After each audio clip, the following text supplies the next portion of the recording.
Hello everyone, আশা করি সবাই ভালো আছো। আজকে আমরা নবম দশম শ্রেণীর 9.1-এর 9 নং থেকে সমাধান করার চেষ্টা করব।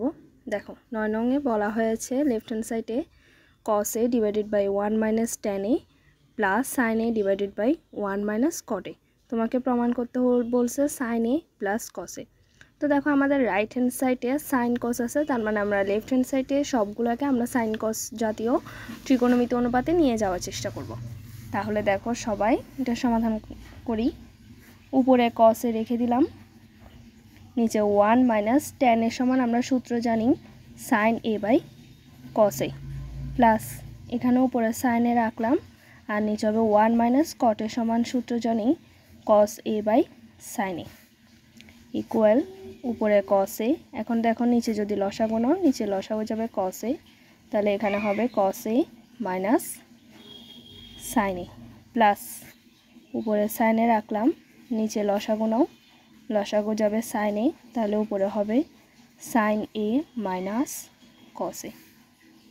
তাহলে দেখো এবার এটা উল্টে যাবে, তাহলে যদি উল্টে যায় এটা হবে cos a ইন্টু এর cos a উপরে চলে যাবে cos a, আর নিচে নামবে cos a minus sin a plus এটা উল্টালে হয় sin a ইন্টু উপরে যাবে sin a, আর নিচে হচ্ছে sin a minus cos a।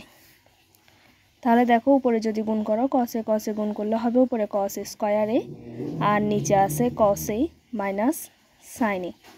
তারপর দেখো প্লাস এখানে উপরে উপরে গুণ করলে হবে sin স্কয়ার a, এবং নিচে দেখো এটা যেহেতু cos a minus sin a আর এটা যেহেতু sin a minus cos a, তাহলে আমরা একটা মাইনাস কমন নিয়ে নিব, কারণ দুটোটা যাতে এক হয়ে যায়। যদি মাইনাস আমরা কমন নিয়ে এটা হবে cos a minus sin a। তারপর দেখো cos square a divided by cos a minus sin a। এই মাইনাসটা এই চিহ্নের সাথে যদি গুণ হয় প্লাস মাইনাসে মাইনাস হবে, উপরে আছে sin square a divided by cos a minus sin a। এবার যদি লসাগু নাও তাহলে লসাগু যাবে cos a minus sin a, কারণ দেখো দুইটা ভগ্নাংশেরই হর একই।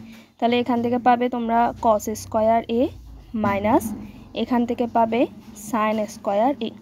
তাহলে উপরে সূত্র পড়বে, কার সূত্র পড়বে বলো তো, a square minus b square, যেখানে a হচ্ছে cos a এবং b হচ্ছে sin a। তাহলে আমরা সূত্র জানি a plus b into a minus b, মানে হচ্ছে cos a plus sin a into cos a minus sin a, আর নিচে আছে cos a minus sin a। তাহলে এটা কাটা আর থাকবে cos a plus sin a, তাহলে ইকুয়াল রাইট হ্যান্ড সাইড। আশা করি বুঝতে পেরেছ। এবার দেখো 10 নং।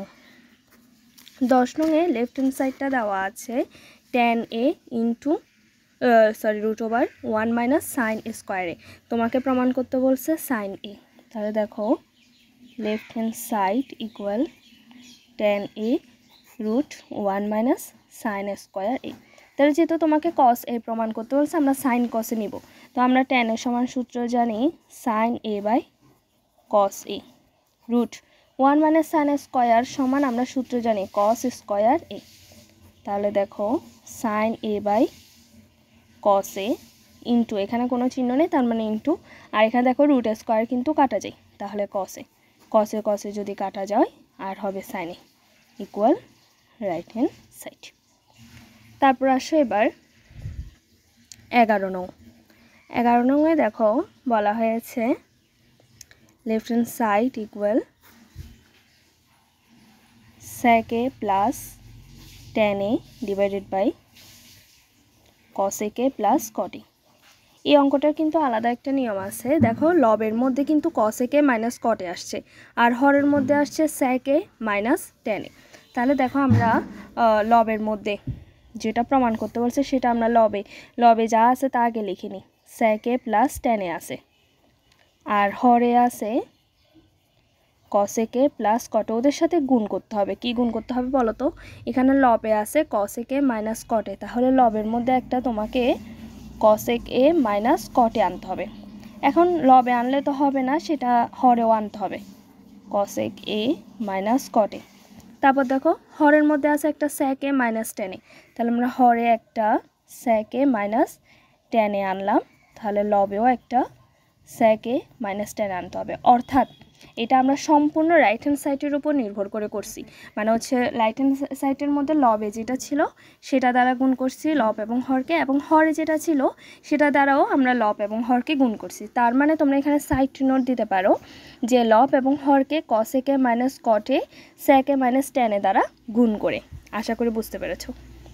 তারপর দেখো এখানে আমরা sec a কে a ধরতে পারি, tan a কে যদি b ধরি তাহলে a প্লাস b ইন্টু এই যে a মাইনাস b, তাহলে আমরা লিখতে পারি a square minus b square. a মান হচ্ছে sec স্কোয়ার a মাইনাস আর b হচ্ছে tan a, মানে হচ্ছে tan স্কোয়ার a।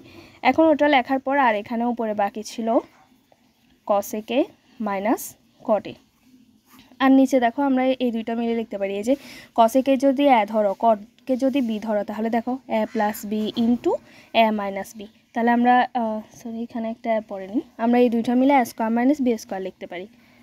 তাহলে cos a square a minus cot square a into বাকি আছে আর sec a minus tan a।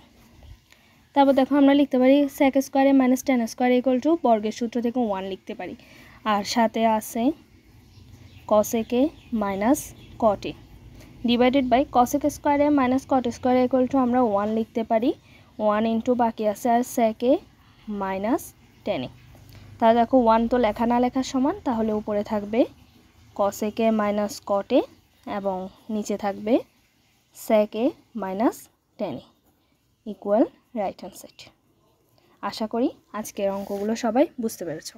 সবাইকে ধন্যবাদ।